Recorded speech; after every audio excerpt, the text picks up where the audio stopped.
I want to talk about the songs because these songs are, I'm going to say it, they are YouTube royalty. They are honestly, or should I say football YouTube royalty if that's going maybe too far. Lots of teams in English football, from the Premier League down to those teams in League Two. Lots of teams in English football.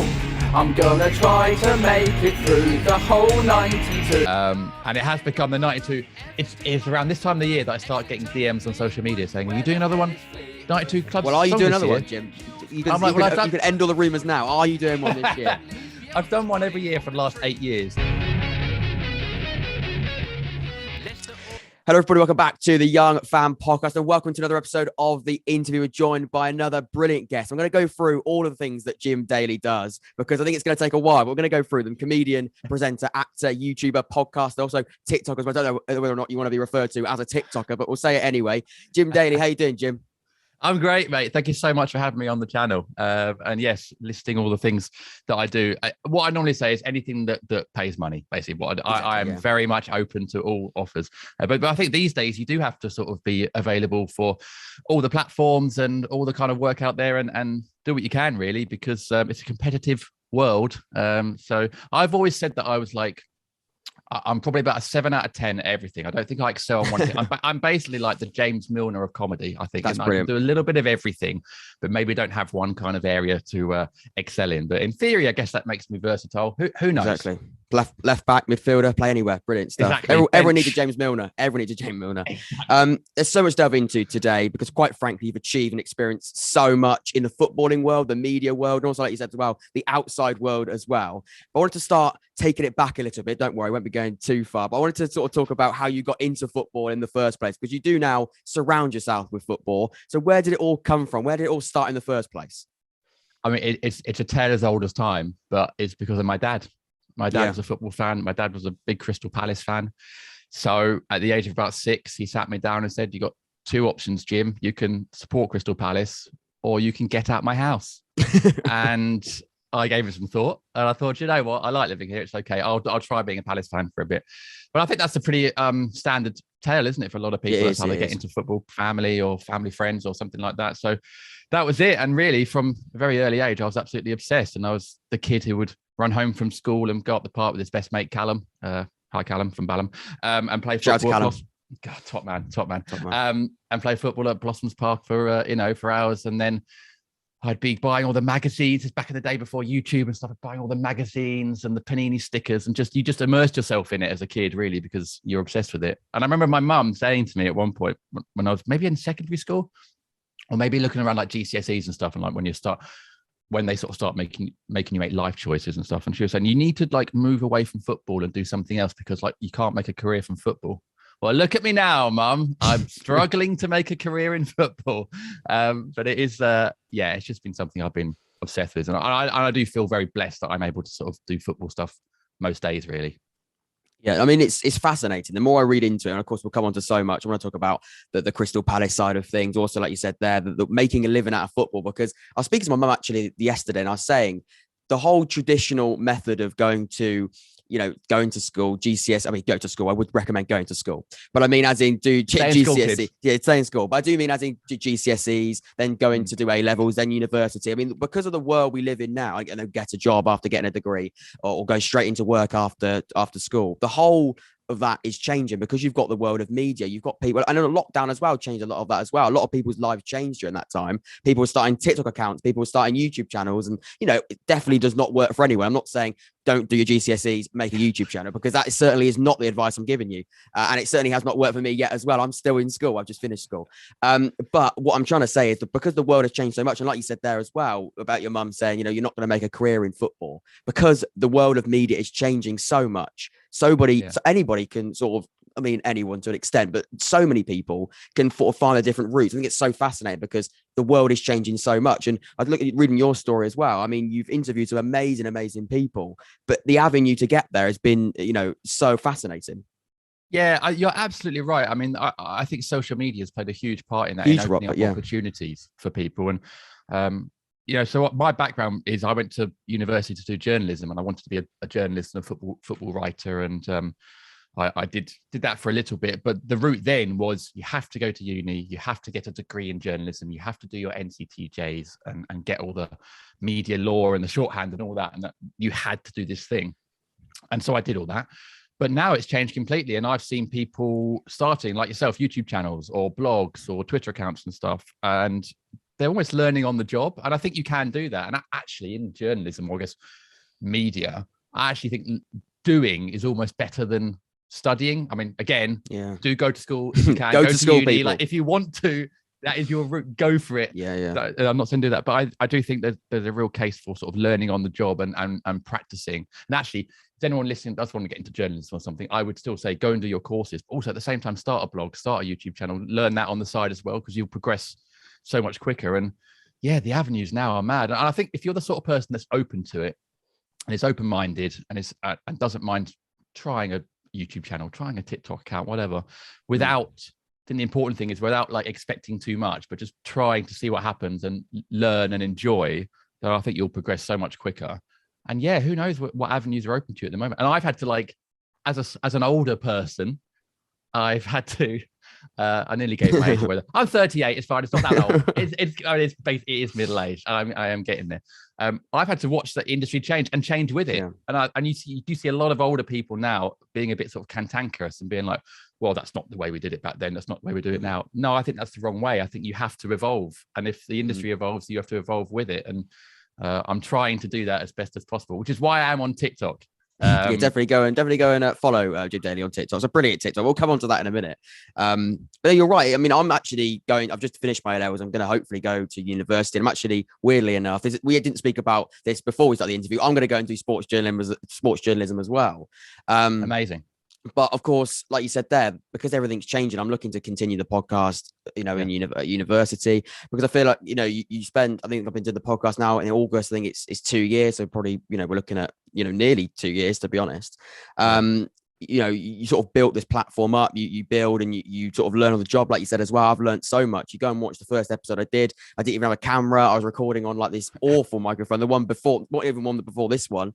But because you evolve and because you change, I think the best way to do it as well is organically grow yourself as well. I think, you don't go and get maybe the most expensive camera, the most expensive microphone, because you've got to learn and you've got to grow with that as well. And like I said, I'm by absolutely no means whatsoever where I want to get to, and nowhere near where I'm also making a living off it. I'm definitely not doing that. Like I said, I'm still going to university next year, hopefully, but at the same time, you have got to learn on the job now. I think that's certainly changing.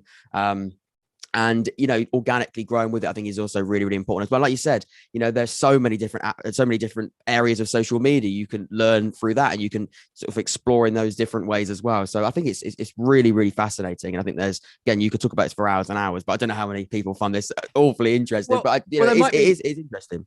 There might be people listening to this channel thinking about starting or getting into journalism and stuff. And I get messages all the time on social media, people saying, how do I get into comedy? How do I get into journalism or whatever?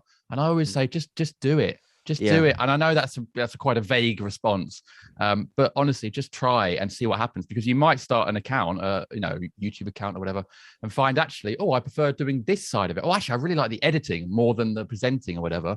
And you can go down an editing route or something, but you just won't know until you try it. And I think as well, if you're then trying to get into the industry, editors and gatekeepers, I guess, will be saying, okay, great, you got this qualification, but what have you been doing? What have you been studying? What have you been doing yourself? So I think they're always looking for that kind of impetus. So yeah, just do it. I know that's a vague advice, but just try it and see what happens.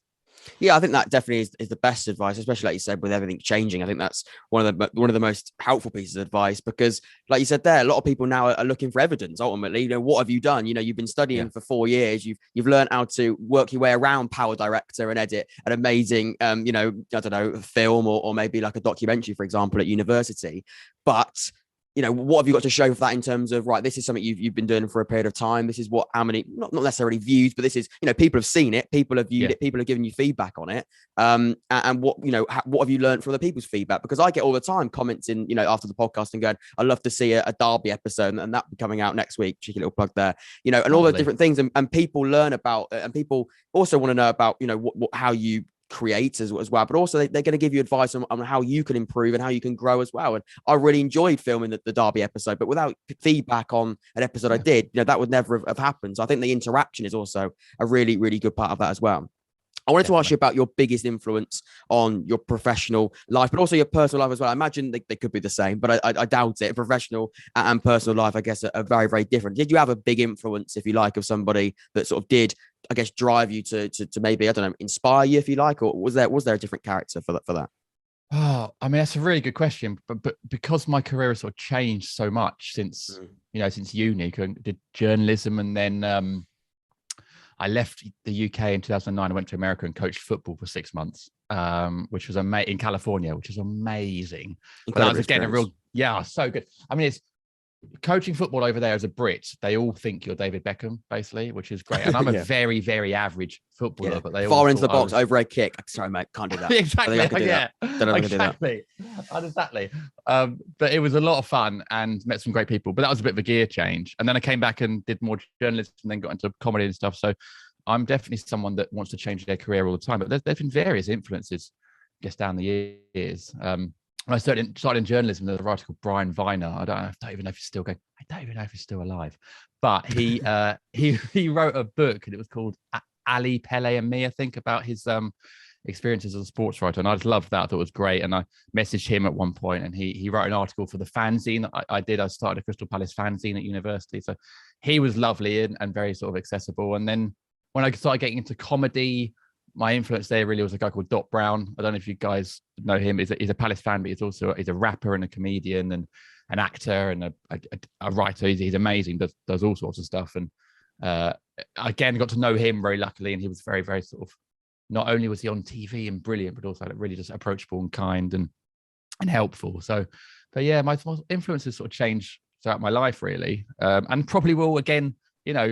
Who knows where I'm going to go? Now, again, it's interesting you were talking about sort of the journey there as well, because I very much see myself as like on this journey of, I guess, creativity.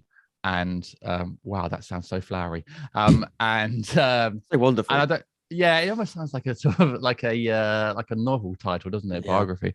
I don't know where I'm going to go. I'm enjoying doing comedy at the moment, but who knows where I'll sort of go from there. And there are bits of my career like the acting and the presenting and stuff that I want to do more of. So I think really influences can come at any time, and you can be sort of open to them. And I definitely don't see myself as like, well, I'm done now. I'm doing the comedy and that's it. I'm things change for me all the time and progress. So yeah, there's been sort of various, and then of course, obviously, not in terms of career, but my dad's been such a huge influence on my life, because obviously made me a Crystal Palace fan, but he also has been so supportive. I mean, I'm the first of 3 kids in our family, and he was a chartered accountant for 40 years. Very much, I did not get any of those math skills. Very much not what I've wanted to go into. But every few years, I'll come to him and say, Dad, I want to go and be a journalist. And he's like, okay, well, I'll help you make a plan and we'll see what happens. And then a few years later, I'm like, Dad, I want to be a football coach. And he's like, okay, well, I don't know that world, but let's help make a plan together and I'll support you. And then a few years later, I'm like, Dad, I want to be a stand-up comedian. And he's like, well, you're on your own there. I haven't got an absolute clue about stand-up comedy. Good luck, mate. But he's always been so supportive, and I feel very blessed with that as well, because it's meant I've been confident enough to change my career every couple of years, knowing I got that sort of family support. And my wife as well. My wife is an actor, so she knows the industry as well in terms of the ups and downs of it as well. So I got a lot of good support around me, and I think that's just a complete stroke of luck, isn't it, really? Whether you have that or not. I think it's luck, and also, like you said there, it's so important, because if you've got such an adapting field, I think if you've got people that are also so helpful when you are adapted, I think that's going to point you in the right direction. There's endless amounts of paths you want to go down. If you've got that influence, even if it's one person, like you said, you're like your dad, or you've got your wife as well, but you're going to your dad and saying you've got to change a different career path or different paths within it. Having that focus, but also someone that you can go to and definitely drive you in the right direction, I think is so important. Even if it's someone that's literally just saying, yes, you can. You know what I mean? If you're creative, I don't know about you, but like we're very much getting our own heads sometimes, I think. And you think, oh, I can't do this. What am I doing? Even if it's just a mate who's like, you're great at what you do. You can do this. Like that's huge. And I think it's important to surround yourself with people like that who are supportive and are there, serving you, not themselves. And I think that's huge. If you surround yourself with people like that, then you're only ever going to do well, no matter what you choose. Yeah, exactly. We're getting deep, aren't we? Wow, I know this is really 12 minutes in. No, I was going to say as well. I mean, on a bit of a brighter note, but I wanted to say as well, but also very, very important. We've just spoken about as well. It's important to say that. But on talking about who you've interviewed, because I've got a list of the people here. So this was what these are people you put on your website, and then I looked at your other podcast, Blank, and the list then gets even bigger. Absolutely, I think I could be, is it 170? I could be completely wrong. It's around that. Honestly, I was going through them. I was like, the interview starts in 10 minutes. I've only just discovered this podcast, and I'm now trying to work out how many people I can sort of name drop. But I want to speak about the ones on your website first, and then we'll come on to those as well, because the Blank ones I think are even more interesting, or not even more interesting. That's harsh, but I think even more. I think we can go down a lot of different routes with them as well, because there are so many. They're also not in the world of, I guess, football and sport. I think that's also why it's so interesting. There are some in the world of sport, but others aren't. I want to speak about the player. I was going to say players, but they're not also players. Well, some of them were players, now presenters, and also pundits as well. Current, of course, sports people. Ian Wright, Les Ferdinand, Gary Lineker, Clinton Morrison, Rachel Yankee, Sue Smith, Harry Redknapp, Emil Heskey as well, of course. I wanted to sort of ask you, who's your favourite person to interview? And if you can't answer that because maybe you've got, I don't know, maybe there's more than one, or maybe you're in contact with them all still, or maybe you don't offend any of them. It's up to you. I don't mind. But I'm going to make a prediction. Ian Wright, ex-Crystal Palace, something in that, or maybe not. I don't know. He's up there, definitely. I mean, that was when I sort of first started getting into presenting. I got connected through him through a company called Ball Street. I don't know. I have heard of Ball Street, yeah, because James Alcott was part of that, wasn't he? Yes. And is it Flav Bateman as well? Yeah. So weirdly, I know James Alcott. This is a very odd. This is a really strange. This is strange. Yeah. But when I went to coach football in America in 2009, I'd already been to that company, MLS Camps, now folded. I'd been it wasn't your fault. It was completely my fault. Completely my fault. Yeah, the timing was awful. Literally, as soon as I left, they folded. But in 2006, I went to coach in sort of the western states like Idaho, Colorado, all kind of that. And James Alcott was one of the other coaches. So we've known each other since 2006, which is mad. Coaching together in Utah and all these random places. But yeah, so I got to know Righty through Ball Street, and he's a great guy, really nice guy, exactly what you see on screen, ball of energy, but very approachable, and obviously a legend of the game for Palace and for Arsenal and for England. And yeah, he's great. I would say out of that list, my favourite is probably Clinton Morrison, because again, I mean, obviously Palace legend, scored over 100 goals for us, huge Palace fan, but also exactly what you see on screen. I mean, he's just the nicest guy, a great personality to bounce off. I've interviewed him a few times. He's come on the Palace podcast that I do, but I worked at Yahoo on a football show, and he came on a few times, and we just had so much fun in the studio, mucking around and taking the mick out of each other. And it was all very easy. And for a comedian, that's ideal when you got someone who's happy to take the mick out of themselves and be vulnerable and not be too serious. It's like absolutely ideal. So he is just, the best guy in the world. And it's mad as well when you're like, you know, a big Palace fan or whatever, and then you sort of grow up and meet these people, and then you get their number, and you feel like, oh my god, I've got like Clinton Morrison's number in my phone, and I've tried really hard not to text him all the time and be that guy. But it's just, it's a mad world. I've so many Palace people I've got to connect with. Darren Ambrose is another one that I've connected to on Palace through the podcast, and he's just a top bloke as well. So I will say as well, we had on Yahoo, we had the Kamita twins, Rosie and Molly, who are two, I don't know if they're still playing. I think Rosie is, but Molly hasn't, two women's professional footballers. And I think they're doing a lot of presenting now for the WSL. They were just the best. They were so fun. And again, happy to take the mick out of themselves, took the mick out of me. There's a lot of them on my show reel taking the mick out of me big time, which is just, brilliant. I'm totally up for that. So yeah, I've been so lucky to meet so many great footballers really, and connect with them and interview them and have a laugh with them really. Because I think you see, I don't know if this has changed, but when I was growing up, like footballers were very bland and media trained, and you never saw anything fun. And now with like TikTok and Instagram and stuff, a lot of them, and podcasts, a lot of them are going on podcasts now, and you can see more of their personality coming out. And it seems like we have more sort of fun footballers maybe than we used to, which is great. And I think that's part of the game as fans. We want to see personality. We want to see footballers being like us, like the fans. And I think they are more now than we ever thought they were.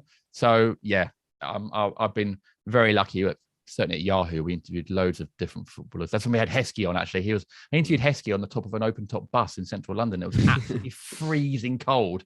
We're both in about 10 different layers. And again, I was asking very stupid questions. Then we did like an either or game. And I was like, Steve Guppy or a guppy fish, and stupid questions like that. And bless him, he went along with it. So been very lucky. I'm yet to interview a footballer that's been difficult, to be honest, that's been cold or anything. So I've been, very, very lucky. But I think if I had to choose one, it would probably be Clinton.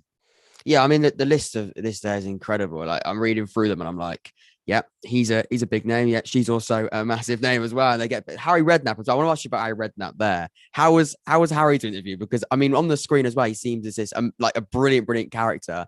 But is he also, when you're interviewing him and also when you're not recording, is he also the character we see on television? Is he exactly how we do see him?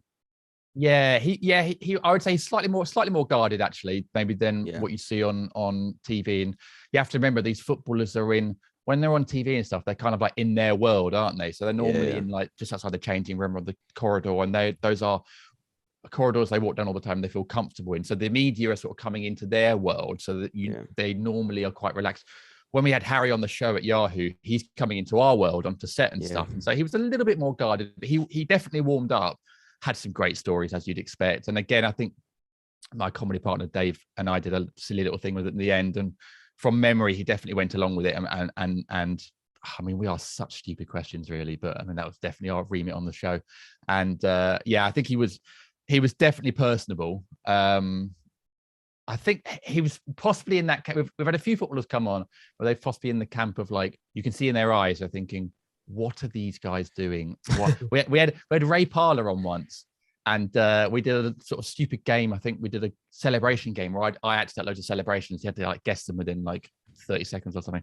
And then we gave him a signed photo of me and Dave at the end, which obviously is literally worth nothing, probably worth minus money.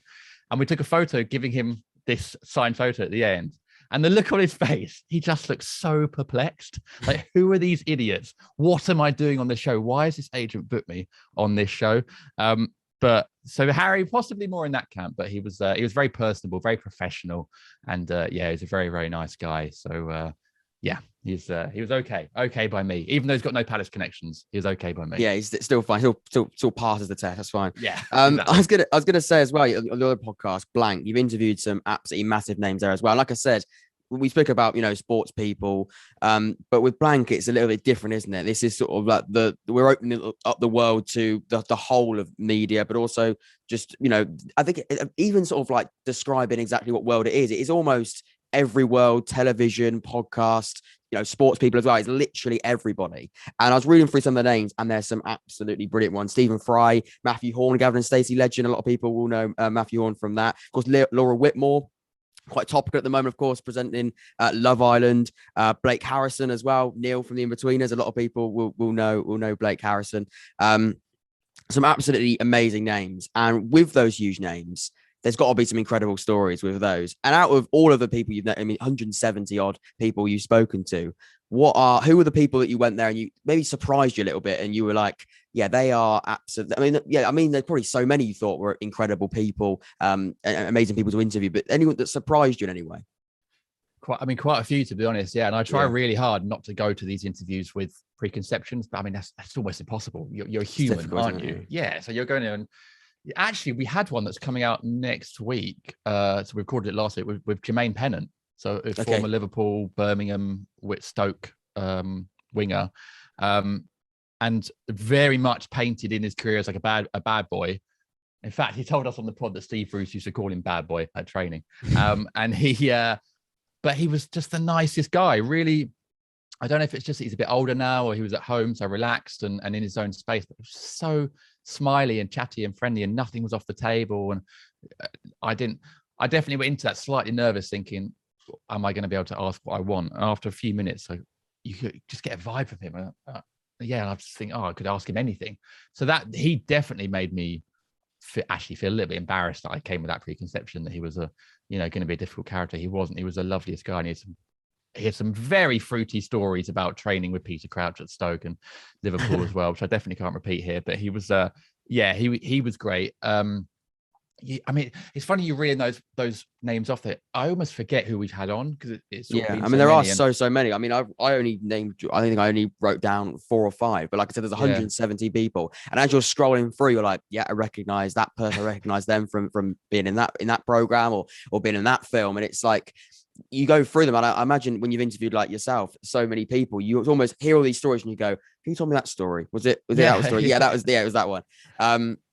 And like I said there, I'm reading so many people's names there and ones that I recognize, but also there's probably some people that I've missed out that I also recognize. Also ones, I haven't. I mean, I'm, 18. So a lot of the people that you're reading there are also absolutely massive names to so many other people. But for me, I don't obviously recognize every single one of them. But obviously there, when you interview that many people, you must also learn so much about not just about them, but also yourself as well, because these are people from so many different backgrounds. You must learn absolutely loads from these people. Definitely. I think that's the beauty of podcasts, isn't it? Like you get to have these long form conversations, which are, traditional media is 2 minutes on the radio, 5 minutes on TV, and no one learns anything from that. It's all so sort of scripted and structured. With a podcast, you can chat for a bit and you get to feel someone's, even if it's only on Zoom, you can sort of feel someone's vibe and you get to learn a bit more about them. They relax, they open up. And I think that's the beauty of sort of long form interviews. And I mean, I won't lie. We've had some people come on the podcast that I've not been sure who they are. And yet by the end, I sort of feel like I've made a mate. And, there are some days as well, we do the podcast and I'm sort of maybe not in the mood and feeling a bit like, oh, I'm not really sort of up for this today. And I nearly always come away from every interview with some sort of takeaway, some sort of bit of advice, or even just feeling better about myself. It is almost like therapy. It is almost like free therapy, basically, which we then get to put out in the world and get paid for, which is I'm not sure that's how therapy should work, but it is, it is what it is. But yeah, we've had some really light interviews. We've had some really heavy ones. We had David Harewood come on, who's an actor. He's nearly always in goal in Soccer Aid. People might know him from that. Yeah. Really nice guy. But he had some really tough times. He had a breakdown at one point, did a whole documentary on his breakdown, and he was talking about that on the pod, and he just got so real. I found I was sort of crying for half of the podcast, which is again not great interviewing skills when I'm supposed to be like, and I do it with my mate Giles as well. And Giles is the main reason. Giles Paley Phillips is an author. He's the main reason that we get these guests because he's got a big following on Twitter, and we're all three of us are in tears as David's sort of like the heart-wrenchingly talking about his story. But I don't know. I guess if people come on and they're ready to be vulnerable like that, then who are we to say no? And we are. That's the space we give them. So yeah, there's been so many great moments on that podcast. I feel very blessed to do it. Although I will say I am, because I'm such a big football fan, nearly every week I try and cram in some sort of football reference somewhere. And when we get actual guests on from the world of football, I'm just completely in my element. And the Jermaine Pennant one recently was just definitely an example of that. But yeah, they're just. And they're always such nice people when they come on as well. And I think that's the other thing. Like when you get big, we did Gary Lineker. I went to Gary Lineker's house to interview him in West London. And he was just the nicest guy, really welcoming, just making us a cup of tea. And you're like, oh my God, England's best ever goal scorer is like making us formally making us a cup of tea. Like it's all a bit surreal, really. But they've just all been such nice people. And yeah, I feel very lucky. I feel very, very lucky to do it.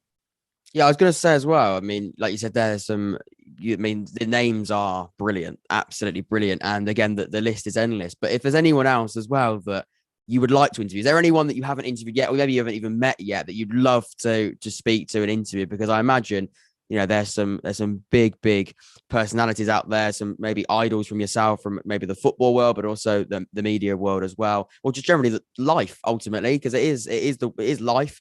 And you sort of influence, like you said right at the start, by so many different people. Is there anybody that maybe you would love to have on that maybe you haven't met yet or you haven't interviewed yet?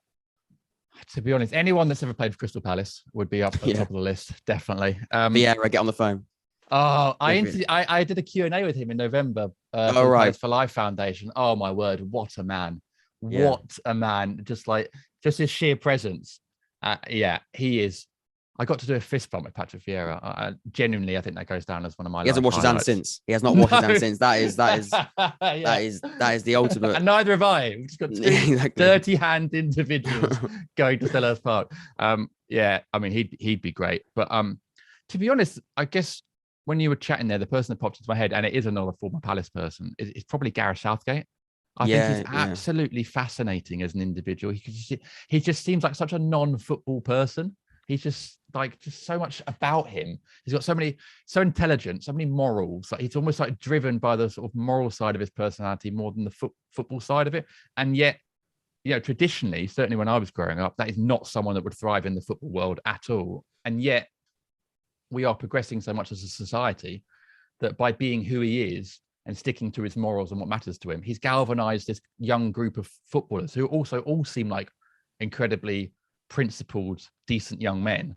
And I think the last couple of years, the national team, there's been so much to be proud of there in terms of what they've done on and off the pitch. And Southgate, I think, is the leader of that. Also looks great in a waistcoat. I'm disappointed he's ditched the waistcoat personally. I think that was a great look, but I just think he's a fascinating individual. I'd love to get him on the podcast, but he's probably a bit busy right now. Probably a little bit, yeah. He's got a pretty big tournament coming up as well, so he's probably. But to be fair, I don't get the hate around him. I don't know how you feel about it. Yeah, no, I'm with you because I watched your TikTok sketch when you were speaking about an England fan from 10, 20 years. We were speaking about obviously we got to a Euros final, we got to a World Cup semi-final, but for some reason Gareth Southgate is still receiving so much stick, and everyone still wants to sack him. But I think for me as well, a lot of it is, of course, opinion in football is what makes football chat what it is, and everybody will have their thoughts on him. Obviously, losing 4-0 is not ideal, and no one is saying losing 4-0 at home is a good result whatsoever. But sometimes you have got to look at the record. You've got to look at what he's done as England manager. And I think we could also be a little bit when we talk about England football team, we're also a little bit maybe short-sighted or quite, we've got quite a short memory. I mean, I've been quite lucky. All of the tournaments that I've been really invested in, I think half of the tournaments I've been really invested in have been really, really successful. So to be honest, I'm just gonna keep being here, and I'm just gonna keep enjoying the ride. But I know for a lot of people, my dad being one, he's experienced, and I'm sure you as well. We've experienced, also say you people have experienced some pretty horrendous tournaments as an England fan. So when a manager gets to a semi-final of a major competition, he gets to a final of a major competition. Yes, we could have done better. We probably should have beaten Croatia, and if we'd done something different, we probably could have got to the final. And with the final against Italy as well, there were some mistakes there as well. Obviously, that there's lots of different elements of that result that could have gone either way. It's a penalty shootout. But at the same time as well, you've got to remember that this is somebody that's come in who wasn't actually ever appointed essentially in the more traditional way. He came through, of course, as a youth team coach, came through as he went, the Sam Allardyce thing sort of kicked off, and he sort of grew into the role. And I think he's also somebody who I don't want to say we've got any similarities to Gareth Southgate, but he's almost had to sort of learn the world of, not learn the job, because of course he has been a manager before, and he has sort of, but the responsibility of England manager is absolutely nothing like it, nothing like any other job, really. I think, you can be, be at Middlesbrough, you can, be a youth coach at England, but being the England first team manager, he's almost learning on the job a little bit, and not essentially the footballing side of things, but it's also, speaking in the media. I mean, he's one of the most well-spoken people, I think, in the media that I've ever witnessed, because, the responsibility, but also the way you have to conduct yourself in front of, millions and millions of people is so important. So I think he's somebody, for me, he's still got my full backing going into the tournament. And I think until we do have a really bad tournament, then the questions have got to be asked. But, when you can't get rid of someone after two tournaments that have been, to be honest, they have been very, very good. Well, I remember, watching England in the 90s and 2000s, and if someone had said to me then you're going to get to a World Cup semi-final and a Euros final, we'd have bitten your hand off.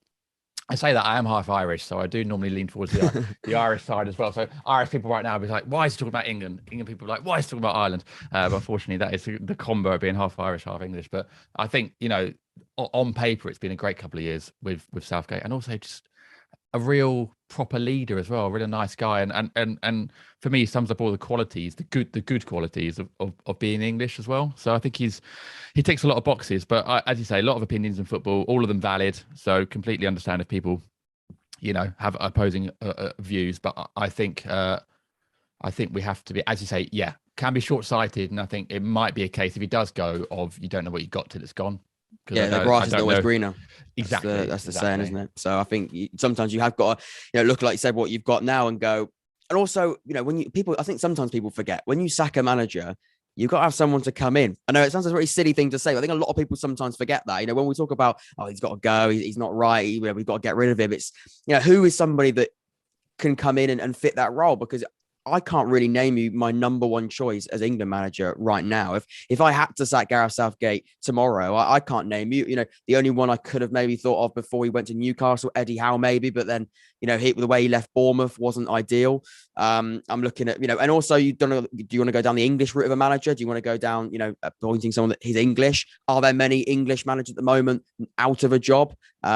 Not really, that are ready to take on that sort of role. No. And like I said, the England job is like no other. It is a job where you've got to be fit in all areas. You've got to, of course, be an amazing manager and coach and somebody that's going to, I guess, get the best out of what is a very talented England squad at the moment, but also conduct yourself brilliantly in front of the media, because the England job is it's almost, a lot of it is off the field more than anything, really. So I think you've got to be sometimes, like you said, the grass isn't always greener.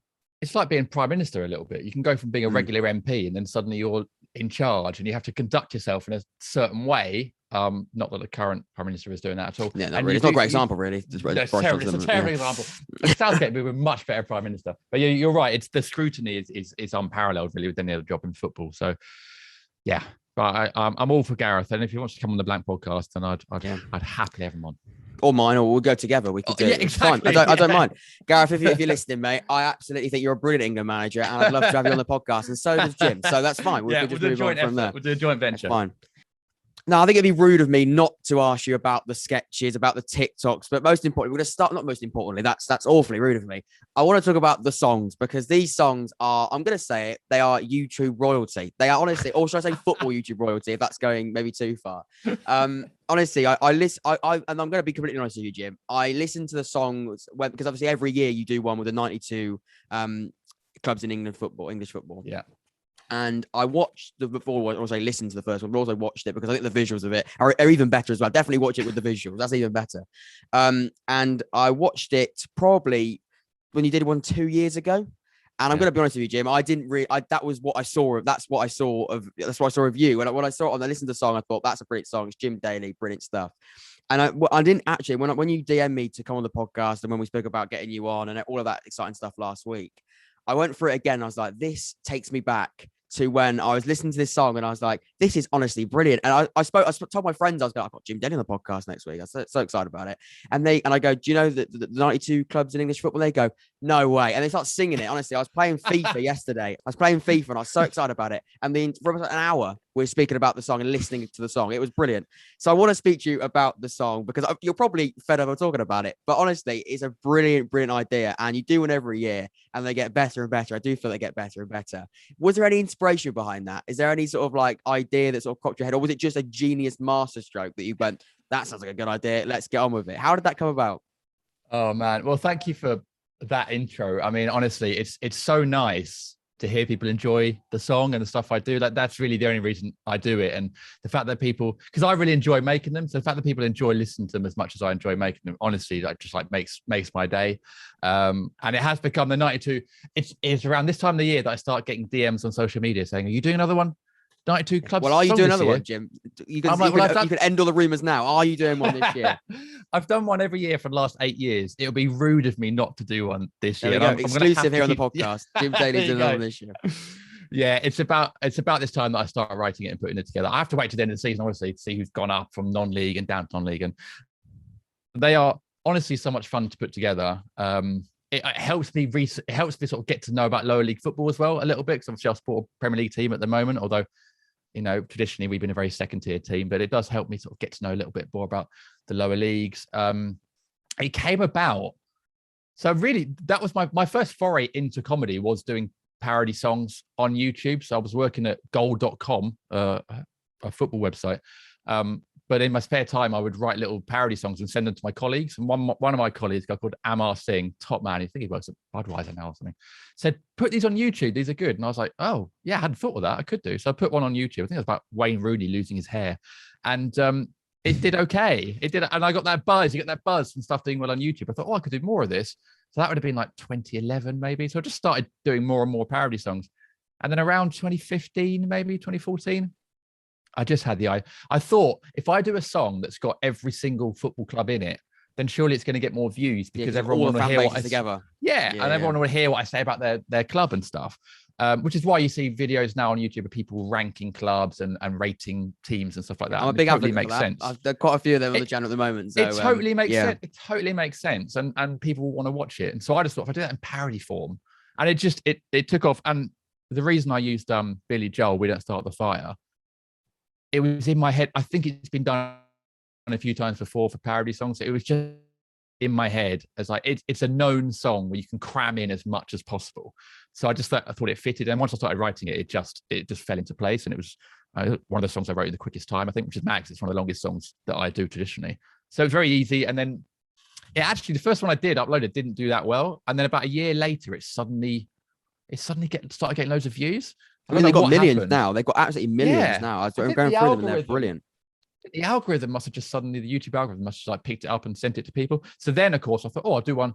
That was like the end of the 2015 season or something. So I thought, I better do one again really quick. Did the next one, that did well. And then it just became a regular thing. And now it's obviously become something I'm known for. But I'm delighted. If that is people's entry point into my comedy, I'm so happy, because that is basically me in a nutshell. You know, I am not, we're going to come on to my solo show in a bit. I am not a highbrow political ranty comedian. I am someone once called it gentle comedy, and it's exactly what it is, because that is my personality. I'm a gentle, silly comedian that just likes to, help people pass a few minutes of their day with something very silly and funny. And the 92 Club song is exactly that.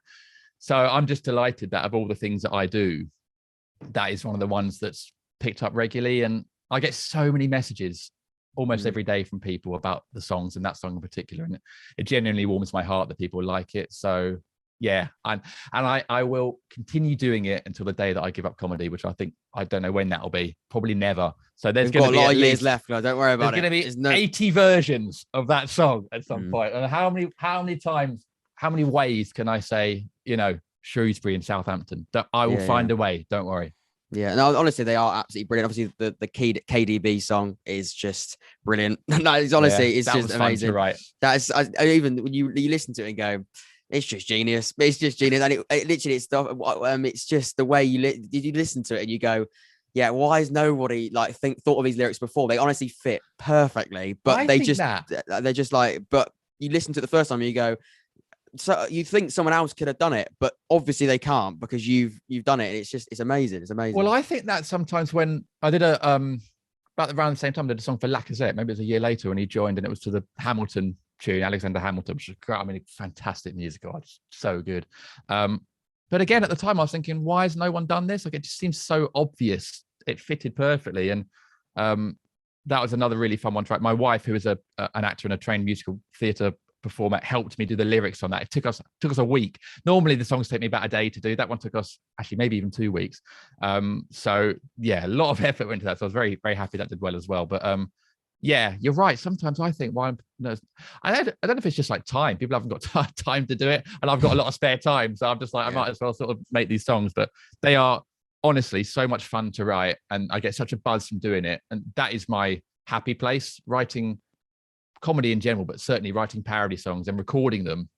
If people could see me recording here in my little sort of cabin studio, I have a smile on my face recording these songs. So I just love doing it, and I've had such a buzz. And I can't sing for toffee. I cannot sing, but I'm proof that even you can have a successful career as a singer without singing, because it's definitely not my strong point. But honestly, the videos and the songs are such fun to make and do, and I'm just delighted people enjoy them as much as I enjoy making them.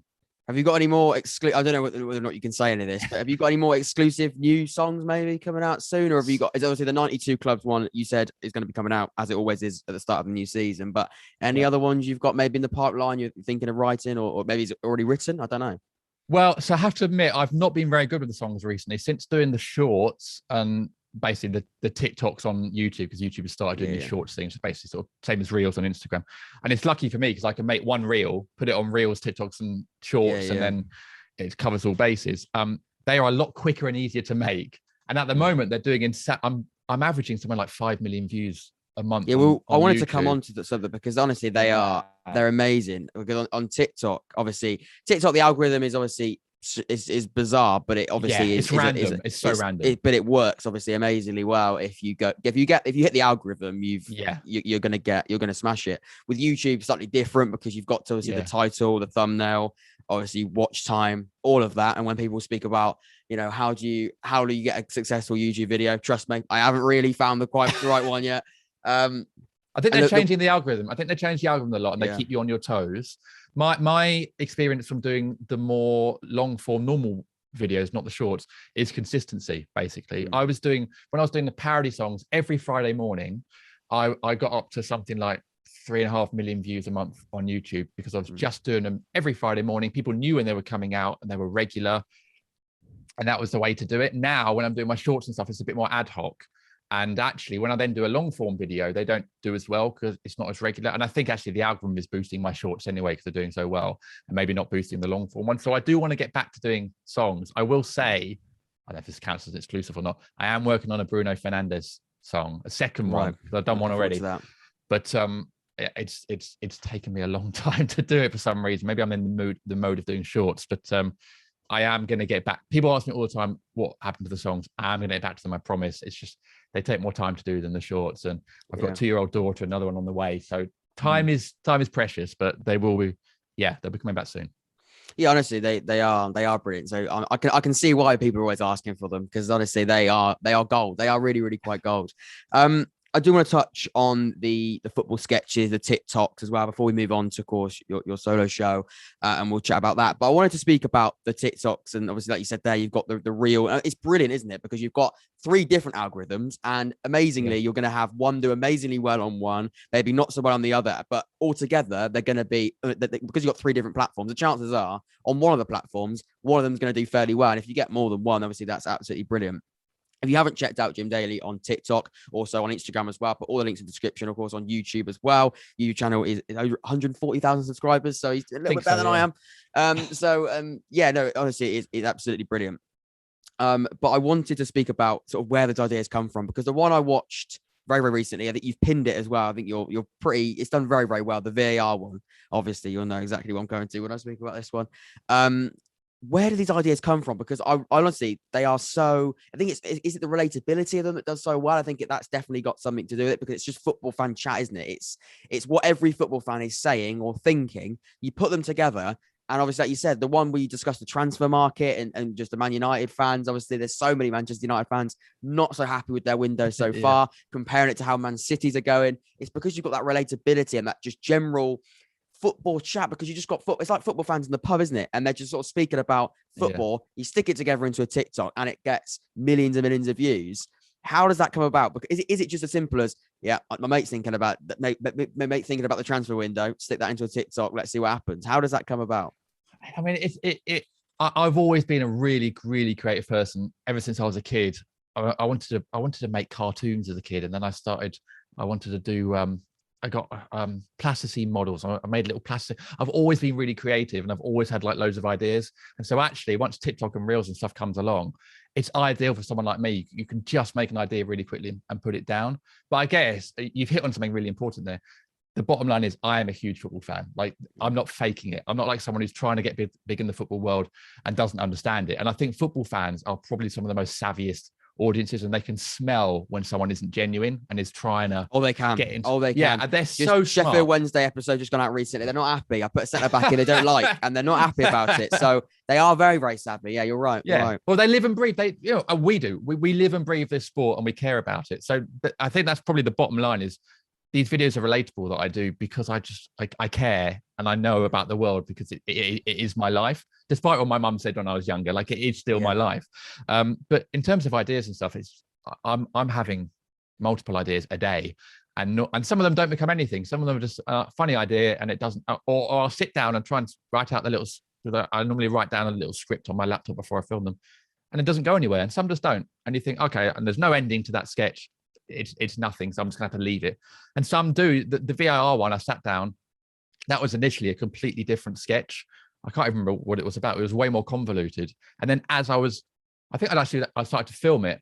The other ending just came to me really quickly, and you just have to go with it sometimes. And I think that's creativity. Like, some stuff happens, some stuff doesn't, and you just have to like accept that. But but again, the beauty of the reels and the TikToks is you can do them so quickly. They take about half an hour to do, really, to an hour. So it's really easy. And it's great fun. And I get such a thrill when they go up and people like them and they enjoy them and relate to them. And it's just, that's really what drives me. And through the Blank podcast, I am learning a lot about being a creative person. And I only started doing comedy when I was 27. So, I really came to it quite late. And in fact, I've never really acted properly. The sketches are acting essentially. And I'm not a trained actor. I'm not the best actor in the world. I'm very good. And I've been in one short movie that my agent got me. But it's not my world, but I enjoy it and I'm learning. I'm actually thinking about maybe doing a course possibly because I do enjoy acting and want to get better at it. But it's just, when you're a creative person, you have to find an outlet for it. And I just have to get these things out and do them. And I enjoy putting them together. I've started we probably haven't got time for this, but I'm a big fantasy FPL fan. I'm obsessed with FPL. So am I. The problem I have is though, I get halfway the season and I then go and check how I've done. Got like 4 injured centre halves. The whole of the defense is out, and I'm going, right, that's what I wonder why I'm bottom of fantasy league once again this year. I do really well for the first half. And the second half, I just forget about it. I end the season with half my squad unavailable. And then I'm like, I think I had, who was it? That it was, I had a Aubameyang up front and he left in January. I had him till the end of the season. I was wondering, why am I not scoring goals? Arsenal for 6 months. So why am I not scoring goals? He's not just moved. He also didn't play for about 3 months before he moved.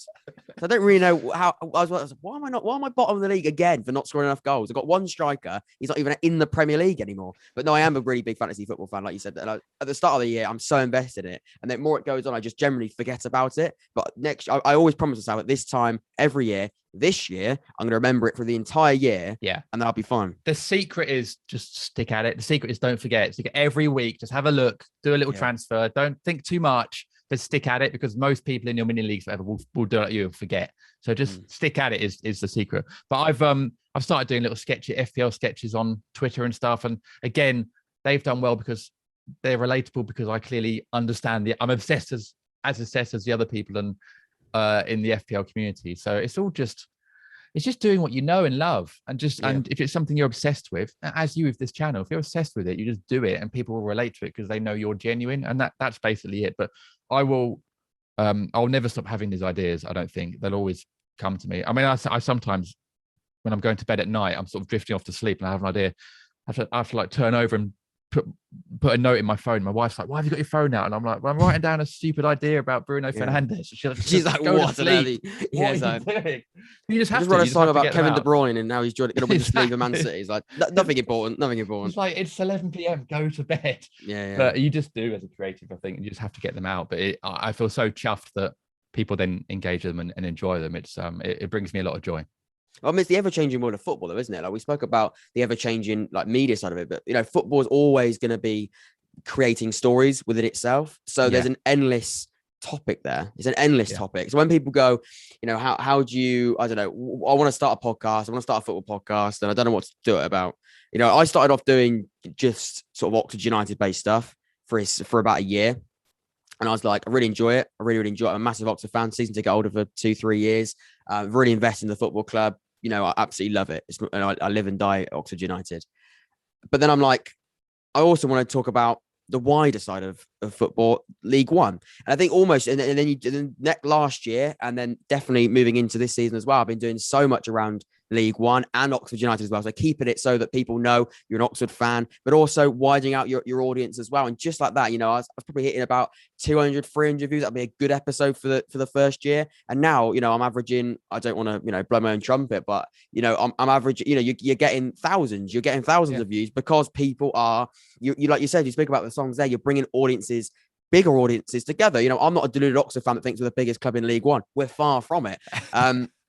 So, if I just do an Oxford United episode, it does matter that, there are bigger audiences out there. And I'm never going to change from the fact. I'm never going to be like, I'm never doing an Oxford episode again. I'm going to do my match reactions the whole way through next season, whether we're playing Fleetwood at home, Morecambe away. We're going to, no disrespect to those two sides, by the way, brilliant fan bases, but obviously, and they'll admit as well, they're not as going to be, they haven't got the bigger fan bases like Derby, Sheffield Wednesday and Portsmouth and Ipswich. I could name so many because League One is stacked with those sort of sides, but it's all about widening your audience. And also, it sounds bizarre, but still be niche. But of course, you've got to be wary of the fact that you've also got to come out your comfort zone a little bit and learn so much. And I've learned so much about other League One clubs since I started moving. I've not just learned about it. Again, the podcast doing much better. The views are amazing.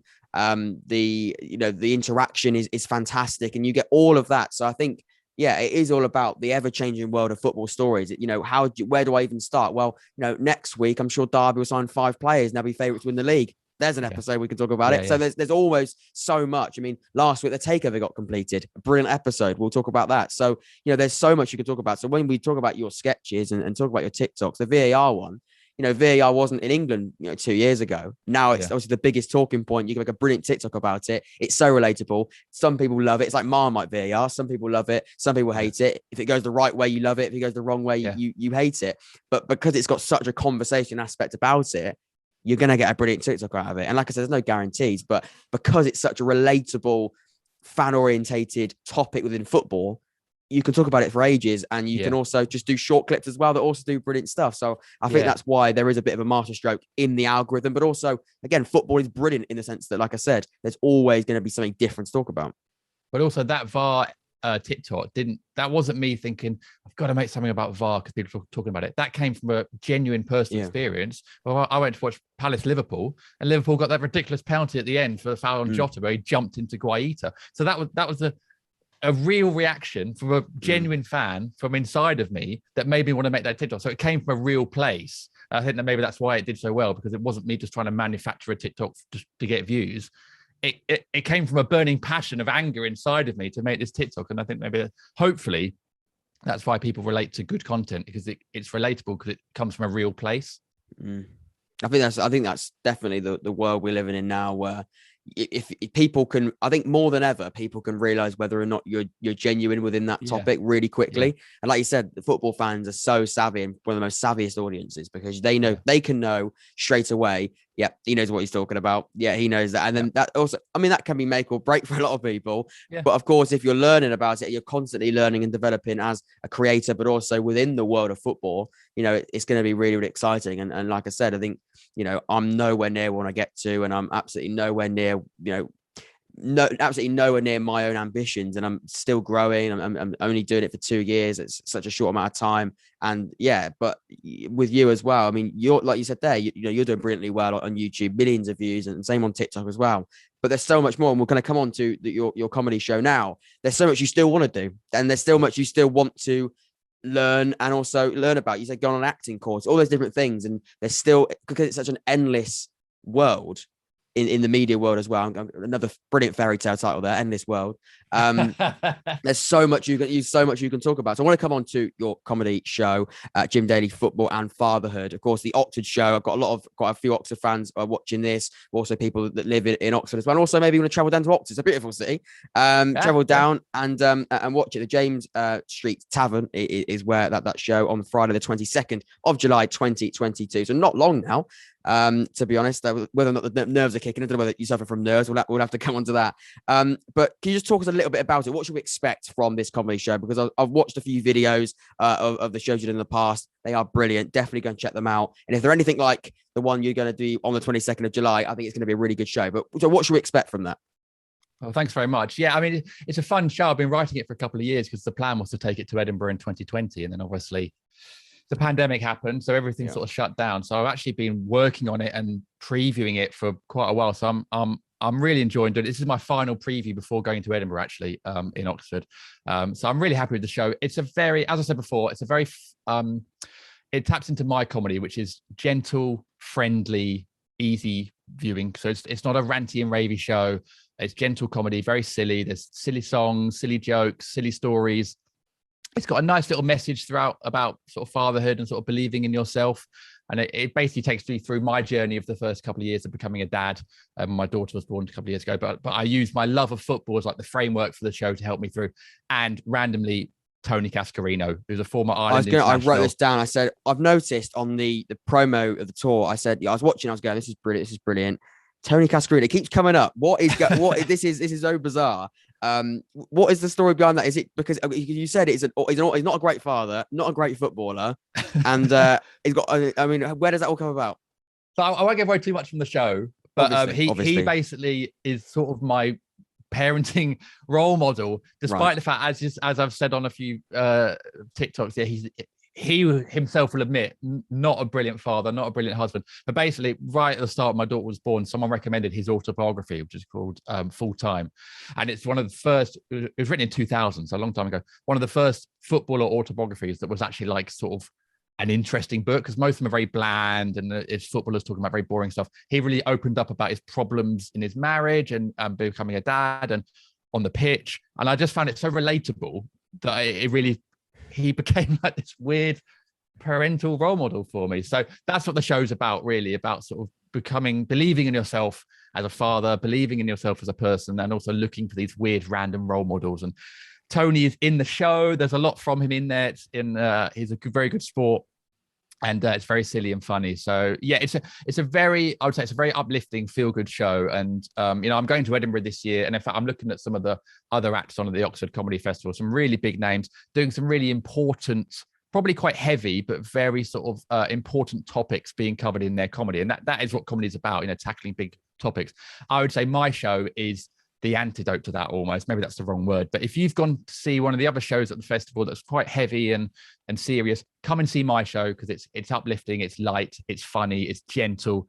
There's no piss taken out the front row, there's none of that stuff. It's very, I'm a welcoming comedian, I'm a friendly comedian, it's for all ages, and and there's a nice little sort of supportive thread and message going through it. So that's how I would describe my show. And I've called it Football and Fatherhood because these days there are so many shows on, especially at Edinburgh, and everyone has like punny titles. I feel like you have to say what the show is, because you want to try and get people into the show. So it's literally about football and fatherhood. That's what it's about. But I would say as well, it's a great show if you're a parent, and a great show if you're a football fan. But if you're neither of those, it's still a very enjoyable show and relatable. So please do come along if you're local and you're free on the 22nd. I'd love to see you there, and I'll be around for a chat afterwards as well. Amazing stuff. Definitely go and check that. I'm really looking forward to hopefully going down there. If I'm not on holiday, got to check the holiday dates. But if I'm not, I'm definitely down there. No, I mean, brilliant promotion, obviously, there as well. I mean, you brought the show very, very well. I know. Look, I've watched some of the promo videos. I've watched also some of your other comedies that are obviously online, your website, YouTube, also on the web, on the festival show as well. I mean, they are very, I mean, the one, is it the Tea song that you did as well? I mean, that's absolutely amazing. These are really, really lighthearted, but also brilliant shows that I was sort of listening to here. And like I said, you're tapping into two very, very different audiences, but also they're different, but they also, they overlap so easily, fatherhood, football. I mean, there you go. And I mean, they are brilliant shows. Definitely go and do check them out. That's the Oxford show, Jim Daley, Football and Fatherhood, the James Street Tavern, on the 22nd of July on Friday. On the Friday, the 22nd of July. Not this Friday, the 22nd of July.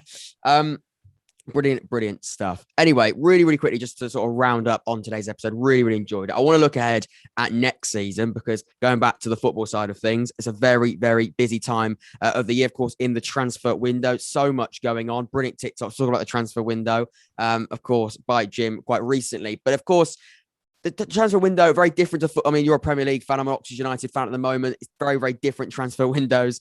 The one at ours is a little bit quiet at the moment, worryingly quiet. We won't come on to that. We could talk about that for a long time. But for Crystal Palace, looking for improvement on last year on the field, because for Patrick Vieira's first year in charge, I mean, from an outside perspective, I was quite impressed with it. Went better than I thought it would go. Oh, to be honest, it went better than I thought it would go. I mean, there are a lot of Palace fans, me included, that were quite nervous actually when he came in, because his track record wasn't the best and it ended a bit sort of messily in France, but he's done absolutely fantastically. The way he's managed to not only overturn the entire playing squad, basically, I mean, we lost so many players out of contracts in the summer, brought in so many young players, and he's managed to mold them all together, not only get them playing where they're getting points in the Premier League, which is obviously the toughest league in the world. I mean, to do well in that, you're doing very well. To do it in a playing style that's really moved on from Hodgson. And I love Roy Hodgson. I'm not a Hodgson hater. Quite a few Palace fans are not Hodgson fans. I think he was brilliant for what he did for us. Kept us in the Premier League at a very tough time. Arguably our most successful manager ever, really, in the Premier League. A Palace fan through and through, a gentleman. He's a legend in my eyes. But Vieira's taken us on to that next level. Some of the football we've played has been absolutely brilliant. Some of the players, I mean, Michael Elise is going to go right to the very top. He's superb. Gallagher, obviously they say never fall in love with a lone player, but we couldn't not with Gallagher. He was so good for us last season. what have we signed so far? Sam Johnson on a free transfer from West Brom, great goalkeeper. Malcolm Ebowai from Derby, looks like a very good young prospect. Again, tapping into this transfer strategy Palace have got of going into the Championship and lower leagues and getting these up and coming talents. And then apparently Chet Decore is coming from Lens, who I have to admit I know nothing about, but all the experts seem to say, or the football Twitter experts seem to say he's very good, so I'm going to believe them. But I do want to say, you know, I'm a 38-year-old Palace fan, and there are younger Palace fans who have only seen Palace in the Premier League for the last 10 years. I remember Palace being for most of my life in the second tier, almost going out of business in administration twice in my lifetime. So I'm very much someone who is enjoying the top flight at the moment, but I remember where we came from. And I remember transfer windows not that long ago where we were scrapping around on deadline day, or where it was Alex Marrow from Blackburn on a free transfer and he was our big name. You know, it wasn't so long ago that Palace were, you know, in the second tier and scrapping and struggling. So I am loving being in the Premier League. These are the golden years. And when my daughter grows up and hopefully becomes a Palace fan, although she might become a Watford fan, seeing as where we live at the moment, but I'm trying my hardest to stop that happening. She will probably ask me, Dad, tell me about the glory days of 2022, because this is Palace in their absolute peak at the moment. So I'm really trying to enjoy it. And at the moment with Vieira, you can't not. The football's fantastic. He is just, not only is he a Premier League icon, the way he conducts himself, he's so smooth. He's so charismatic. We are lucky to have him. He will go on to better things at some point. Most of our players, Gahey is superb, possibly the best centre-back I've ever seen at Palace. He will go on to better things. Elise will go on to better things. But we are enjoying the ride at the moment as Palace fans. And we'll be back down in the second tier at some point, you know, but we are enjoying it as much as possible. And I sit with my dad at Palace, you know, who I mentioned before, made me a Palace fan. He's been watching Palace since 1963. So think of the things that he's seen at Sellers Park over the years. And he's 74 now. We sit together. So going to Palace at the moment is my happy place, because I get to see my dad, who I, you know, obviously don't really live with anymore. And I connect with him and I love him to bits. He's the best person in the world. And we're watching Palace play the best football they've ever played. So honestly, I'm just in my absolute element as a Palace fan at the moment and enjoying every second, because I know it won't last forever. And I'll probably get another show out of it at some point, because that's what comedians do. You know, I'd love to get into the Premier League eventually with Oxford United. Looks like it's going to be a while off the moment. We've got to get into the Championship first. But like you said as well, I think, I mean, I'm the same in the sense that you get so immersed in a club when the season starts. But even now, you know, I'm somebody. Went to a pre-season friendly yesterday against Oxford City, a local side, of course, Oxford United, Oxford City, very, very local, who are in the National League South. And I was going on the way to the game, my dad, my brother, which is amazing because that's where we go. We're always together, away games, whatever. That's sort of the way that it is. Home games, all of that sort of thing, all got season tickets. I've had to give up my season ticket going to university, so I'm gutted about that. But don't worry, I'll be back every single week, every single Saturday for a home game. Commitment. It's just got to happen. It's only Wembley, only London, so it's not far to travel. But I was going to say on top of that as well, you know, people say I'm not ready for the season to start yet. I'm still got weeks. I still got to wait a few weeks. Look, I'm going to be honest with you. I want the season to start. I'd be happy if the season started tomorrow, because that's just the way I am. You know, it was nice to have a couple of weeks, and it's even more bizarre because there's no international tournament. But I'm so ready for the season to start again. And when you've had a great season like Crystal Palace did last year, and sort of quite I think a real change in the way that Crystal Palace are not just playing, but also dealing with themselves in terms of the transfer strategy. All of those different things. I think it's amazing. I think for me as well, I just can't wait for the season to start again. And it's not long now, only 4 weeks until it all kicks off. So I'm really, really excited for it. And it's not long now. But Jim, thank you so much for coming on the show today. It's been amazing. We've sort of talked about, literally everything. We've discussed personal lives, football, people outside of football that have been brilliant to interview, absolutely everything. A bit of a different episode to what's usually on the channel, but I think one where we've sort of delved into some really interesting talking points that we don't normally talk about. And that is obviously really, really exciting. As I said earlier in the episode, definitely go and check out Jim on YouTube, 140,000 subscribers and full of amazing songs, sketches, shorts, amazing sort of stuff. And also on TikTok as well, Jim Daley. It's comedy on TikTok, I believe it is, isn't it? Every platform as well.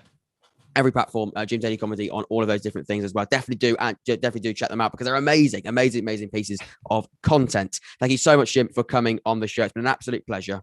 Oh, mate, thank you for having me. I just want to say you're doing great things on this channel as well, you know, really heading in the right direction. And thanks so much for giving me time to talk about myself, essentially indulge myself, but also to talk about my show at the Oxford Comedy Festival. Thank you for letting me promote that.